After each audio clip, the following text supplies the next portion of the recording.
चौथे चरण में मध्य प्रदेश में होने वाले चुनाव के नामांकन की आज आखिरी तारीख। चौथे चरण में मध्य प्रदेश की 6 सीटों पर 29 अप्रैल को चुनाव। मध्य प्रदेश में चुनावी तैयारियों को लेकर चुनाव आयोग तैयारियों में जुटा।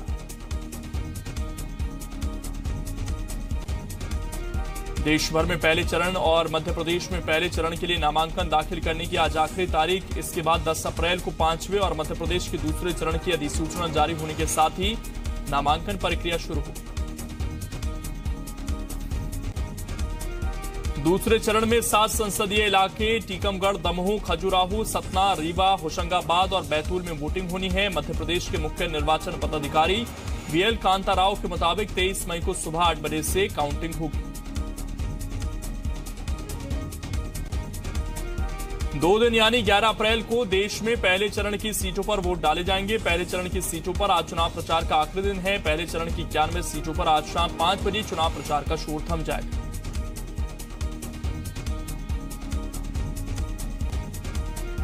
छत्तीसगढ़ की भी बस्तर सीट पर पहले चरण में चुनाव होना है। बस्तर में आज शाम 5 बजे चुनाव प्रचार थम जाएगा। बस्तर में चुनाव के लिए कल से ही तैयारियां शुरू हो गई। बस्तर के सुदूर और नक्सल प्रभावित इलाकों में कल से ही मतदान दलों को भेजने की प्रक्रिया शुरू हो गई।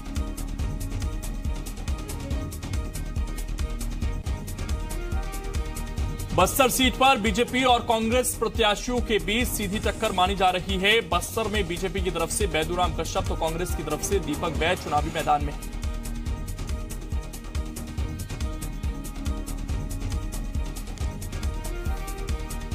मध्य प्रदेश के मुख्यमंत्री और छिंदवाड़ा विधानसभा सीट से प्रत्याशी कमलनाथ आज अपना नामांकन दाखिल करेंगे। साथ ही छिंदवाड़ा से लोकसभा सीट के प्रत्याशी और सीएम के बेटे नकुलनाथ भी आज अपना नामांकन दाखिल करेंगे।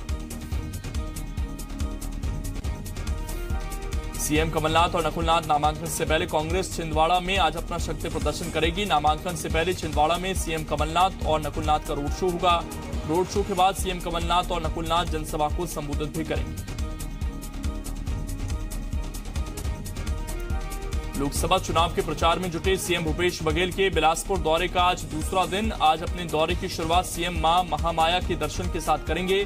सीएम सबसे पहले रतनपुर जाकर मां महामाया के दर्शन करेंगे और फिर चुनाव प्रचार पर निकलेंगे।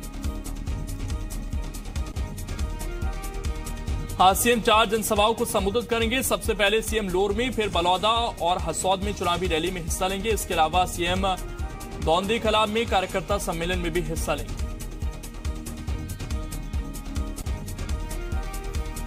जबलपुर में मध्य प्रदेश बीजेपी प्रदेश अध्यक्ष राकेश सिंह के नामांकन के दौरान आचार संहिता के उल्लंघन के मामले में बीजेपी नेताओं की परेशानी बढ़ गई है।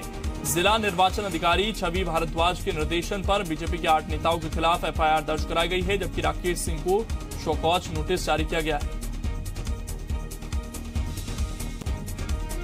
राकेश सिंह के नामांकन के दौरान भीड़ को कंट्रोल नहीं कर पाने के कारण ओमती थाने के टीआई नीरज वर्मा को निलंबित कर दिया गया, जबकि सीएसपी शशिकांत शुक्ला और होमगार्ड कमांडेंट के खिलाफ कार्रवाई की सिफारिश पीएच को भेजी गई। राकेश सिंह के साथ नामांकन के दौरान 5 ही नेताओं को रिटर्निंग अधिकारी के रूप में जाने की अनुमति थी। इस मामले में दमोह सांसद प्रहलाद पटेल, महापौर स्वाति गोड़बोले, पूर्व मंत्री शरद जैन, बीडी शर्मा, अभिलाष पांडे, अजय बिश्नोई समेत 8 बीजेपी नेताओं पर एफआईआर दर्ज की गई है। कांग्रेस ने इसकी शिकायत की। मंत्री पीसी शर्मा पर आचार संहिता उल्लंघन पर टीटी नगर में एफआईआर दर्ज की गई। बूथ जिताओ और नौकरी पाओ वाला बयान देने पर एफआईआर दर्ज हुई। मामले में कलेक्टर ने नोटिस देकर जवाब मांगा है। नोटिस का जवाब मिलने के बाद शर्मा पर आचार संहिता उल्लंघन का मामला दर्ज हुआ है। कोरिया में कांग्रेस प्रत्याशी ज्योत्सना महंत और 4 और बीजेपी प्रत्याशी ज्योतिनंद दुबे को 5 नोटिस जारी हुए हैं। इन दोनों ही प्रत्याशियों पर बिना अनुमति के अपने फेसबुक आईडी से चुनाव प्रचार करने का आरोप है।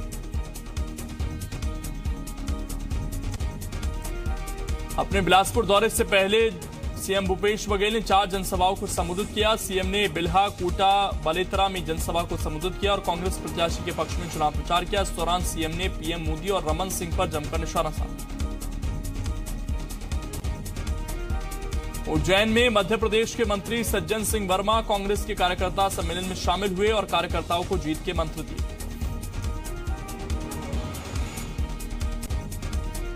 सीधी में बीजेपी प्रत्याशी रीति पाठक ने नामांकन किया। इस दौरान चुरहट से बीजेपी विधायक शरदेंद्र तिवारी, विधायक कुंवर सिंह टीकाम, अमर सिंह मौजूद रहे। सीधी से बीजेपी प्रत्याशी रीति पाठक का पर्चा दाखिल कराने जा रहे बीजेपी विधायक का बीपी लो हो गया, जिसके बाद उन्हें जिला अस्पताल में भर्ती कराना पड़ा।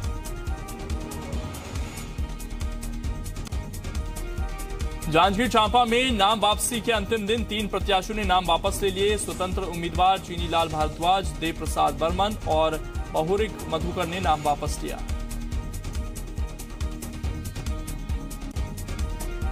विधानसभा चुनाव के दौरान रतलाम सीट से टिकट नहीं मिलने से नाराज चल रहे पूर्व गृह मंत्री हिम्मत कोठारी ने नरेंद्र सिंह तोमर को पत्र लिखकर कटाक्ष किया। सरकारी लेटर पैड पर लिखे गए इस पत्र में कोठारी ने तोमर से पूछा कि आज स्पष्ट करें कि मुरैना सीट से चुनाव लड़ेंगे या भोपाल सीट से।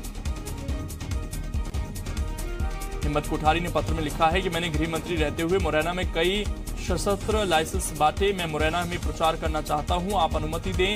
इस पत्र में वैसे तो हिम्मत कोठारी प्रचार करने की बात कर रहे हैं, लेकिन उनकी भाषा कटाक्ष से कम नहीं है। मंदसौर में कांग्रेस विधायक हरदीप सिंह डंग ने कलेक्टर को एक पत्र लिखा है, जिसमें उन्होंने धरने पर बैठने की चेतावनी दी है। कांग्रेस विधायक ने किसानों के हितों की मांगों को लेकर ये चेतावनी दी है। रायपुर नगर निगम समेत प्रदेश के नगरीय निकाय में कर्मचारियों को वेतन नहीं मिलने की बात को मंत्री शिव ढेरिया ने पूरी अफवाह बताया। शिव ढेरिया का कहना है कि लोकसभा चुनाव में लाभ लेने के लिए आरएसएस और बीजेपी अफवाह फैला रहे हैं। बता दें कि बीजेपी नगरीय निकाय कर्मचारियों को वेतन नहीं मिलने को लेकर सरकार पर आक्रामक रुख बनाए हुए है। उसी का जवाब देते हुए नगरीय निकाय मंत्री शिव ढेरिया ने ये बातें कही। रतलाम से कांग्रेस प्रत्याशी कांतिलाल भूरिया एक मामले में कोर्ट में पेश हुए। कोर्ट ने उन्हें एक मामले में जमानत दे दी, जबकि दूसरे मामले में उन्हें बरी कर दिया गया है। बता दें कि विधानसभा चुनाव के दौरान कांतिलाल भूरिया अपने समर्थकों के साथ 11 सितंबर को मेडिकल कॉलेज पहुंचे, जहां उन्होंने मेडिकल कॉलेज का उद्घाटन कर दिया, जबकि 12 सितंबर को इसका उद्घाटन तत्कालीन सीएम शिवराज सिंह चौहान करने वाले थे।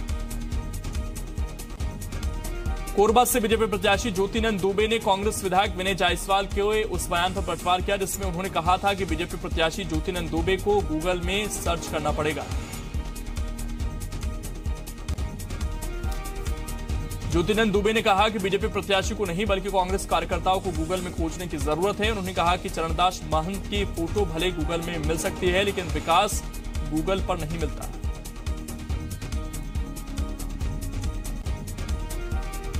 उज्जैन में मध्य प्रदेश के मंत्री सज्जन सिंह वर्मा कांग्रेस के कार्यकर्ता सम्मेलन में शामिल हुए और कार्यकर्ताओं को जीत के मंत्र दिए। इस दौरान उन्होंने कांग्रेस महासचिव प्रियंका गांधी और महात्मा गांधी का रिश्ता 7 पीढ़ियों का है, ये बताया। उन्होंने कहा कि पीएम मोदी वंशवाद की बात करते हैं, लेकिन मैं पूछना चाहता हूं कि अब तक प्रियंका के नाना मोतीलाल नेहरू, नाना जवाहरलाल नेहरू और महात्मा गांधी ने जिस तरह के बलिदान दिए, क्या उन्हें वो भूल गए? SC/ST एक्ट के मामले में आरोपी अटेर से कांग्रेस के पूर्व विधायक हेमंत कटारे ने आज दोपहर भिंड की विशेष अदालत में आत्मसमर्पण किया, जहां उन्हें 25,000 रुपए के व्यक्तिगत मुचलके पर जमानत दे दी गई। खेरी गांव में कल्याण सिंह जाटव के साथ कुछ लोगों ने मारपीट की, जिसमें हेमंत कटारे को भी आरोपी बनाया गया था, जिसके बाद पुलिस ने हेमंत कटारे को फरार घोषित कर दिया। इंदौर में प्रवीण कक्कड़ के घर हुई आयकर विभाग की छापेमारी पूरी हो गई है। कार्रवाई के बाद आयकर विभाग की टीम मौके से रवाना हो गई है। इसके बाद प्रवीण कक्कड़ के घर के बाहर पुलिस सुरक्षा बढ़ा दी गई है। 3 थाना प्रभारी समेत विजयनगर सीएसपी ने भी मौके पर पहुंचकर सुरक्षा व्यवस्था का जायजा लिया। सीएम कमलनाथ के निजी सचिव के ठिकानों पर हुए आयकर विभाग की कार्रवाई पर मंत्री ओमकार मरकाम ने प्रतिक्रिया दी। मरकाम ने इसे बीजेपी की दुर्भाग्यपूर्ण कार्रवाई बताया है। वहीं छापे के दौरान बरामद रुपयों के सवाल पर उन्होंने आयकर विभाग पर ही सवाल खड़े कर दिए। उन्होंने कहा कि आयकर विभाग की गाड़ियों की जांच किसी ने नहीं की। ऐसे में हो सकता है कि आयकर विभाग ने ही हमारे लोगों के ठिकानों पर ये पैसे रख दिए हों। जशपुर में एक चर्च को लेकर ईसाई समुदाय के 2 गुट आमने सामने आ गए। पूरा मामला कुनकुरी तहसील के संत मार्टिन कैथोलिक चर्च बनकोम्बो से जुड़ा हुआ है, जिसका नाम जामचुमा से बदलकर संत मार्टिन कैथोलिक चर्च बनकोम्बो किए जाने से एक गुट के लोग आक्रोशित हैं। सैकड़ों लोग बनकोम्बो चर्च पहुंचे और चर्च में दिए दान के सामान को पुराने चर्च में ले जाने की मांग करने लगे। हालांकि इसका विरोध पादरी की ओर से किया गया तो आक्रोशित लोग चर्च में घुसकर सामान बाहर निकालने लगे। मेडिकल कॉलेज अंबिकापुर में एक स्टाफ नर्स ने ड्यूटी डॉक्टर और कंपाउंडर के ऊपर चाकू से हमला कर दिया। घटना के बाद अस्पताल में अफरा तफरी मच गई। घटना की जानकारी लगते ही अस्पताल चौकी के पुलिसकर्मी मौके पर पहुंचे और आरोपी नर्स को गिरफ्तार कर लिया। घटना में डॉक्टर के गर्दन और कंपाउंडर के पीठ पर चोट के निशान हैं। पेंड्रा के मरवाही थाना इंचार्ज पर बीजेपी नेता चंद्रिका तिवारी की पीटकर हत्या करने का आरोप लगा है। दरअसल कुम्हारी गांव के रहने वाले बीजेपी नेता चंद्रिका प्रसाद तिवारी का उनके परिवार के ही एक पक्ष से जमीन को लेकर विवाद चल रहा था। इसी को लेकर रविवार को मरवाही थाने में इसकी सूचना दी गई। चंद्रिका तिवारी ने आपातकालीन सेवा 112 पर फोन कर दिया। थाना इंचार्ज ने 112 पर फोन करने से गुस्से में आकर बीजेपी नेता और उसके बेटे की घर वालों के सामने बेरहमी से पिटाई कर दी और कहा कि कोई तुम्हारा नौकर है जो आधी रात को तुम्हारे घर आएगा। अंबिकापुर मेडिकल कॉलेज में डॉक्टर और स्टाफ की मेहनत रंग लाई। एक ऐसी महिला की जान बचाई गई जिसके ठीक होने की उम्मीद नहीं थी। मरीज फूल कुंवर के ठीक होने के बाद उसे तिलक लगाकर माला पहनाकर अस्पताल से डिस्चार्ज किया गया। बलरामपुर जिले के रघुनाथ नगर की रहने वाली फूल कुंवर को बहुत ज्यादा ब्लीडिंग होने के बाद रघुनाथ नगर के स्वास्थ्य केंद्र में भर्ती कराया गया, जहां से डॉक्टर्स ने अंबिकापुर जिला अस्पताल रेफर किया, जहां डॉक्टर्स को भय था कि महिला को नहीं बचाया जा सकेगा। महिला का गर्भाशय फट गया था और बच्चे की मौत हो चुकी थी। हरदा में पुलिस चेकिंग में लाखों की कीमत के जेवर पकड़े गए। राजकोट के रहने वाले व्यापारी से करीब 10 लाख रुपए की कीमत के जेवर पकड़े गए। कारोबारी इन जेवर को राजकोट से ओडिशा लेकर जा रहा था। छतरपुर में एक युवक किराए के मकान में हाफ फाउंडेशन नाम की संस्था चलाता था। उसने नौकरी के नाम पर लोगों से रुपये जमा कराए और फरार हो गया।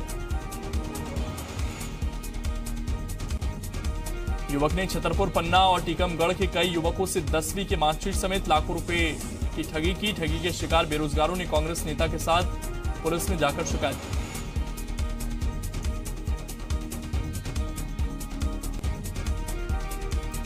देवास जिले के पोलाय जागीर गांव में बिना मुंडेर के कुएं में एक ऑल्टो कार बेकाबू होकर गिर गई, जिससे कार सवार 4 लोगों की मौत हो गई। वहीं एक युवक गंभीर रूप से घायल हो गया, जिसे ग्रामीणों ने कुएं से निकालकर अस्पताल पहुंचाया, जहां उसका इलाज जारी है।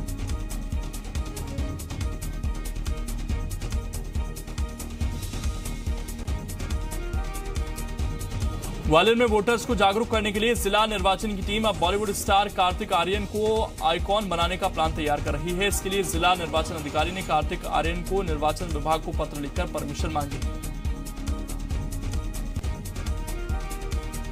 जिला प्रशासन ने शहरी वोटर्स की उदासीनता को दूर करने के लिए चौकीदारों को ट्रेनिंग देने का प्लान तैयार किया है, लेकिन कांग्रेस के विरोध के बाद इसको रद्द कर दिया गया।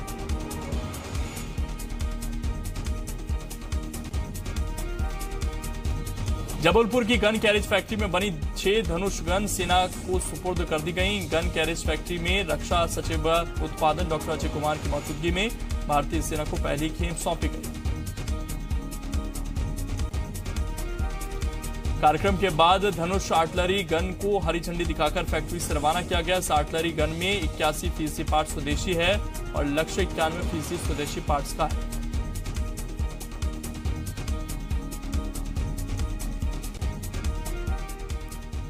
आज चैत्र नवरात्रि का चौथा दिन। आज नवदुर्गा के चौथे स्वरूप मां कुष्मांडा की पूजा की जाती है। मां कुष्मांडा की आराधना से भक्त रोग, शोक और विनाश से मुक्त होकर लंबी आयु, यश, बल और बुद्धि को प्राप्त करते हैं।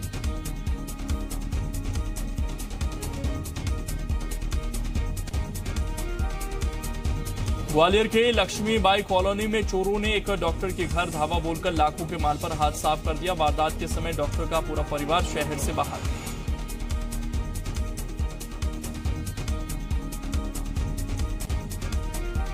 वहीं डॉक्टर का परिवार जब वापस आया तो चोरी की वारदात का खुलासा हुआ, जिसके बाद पीड़ित परिवार ने मामले की रिपोर्ट थाने में दर्ज कराई। वहीं मामले को गंभीरता से लेते हुए पुलिस आसपास के इलाकों में लगी सीसीटीवी फुटेज खंगालने में जुटी।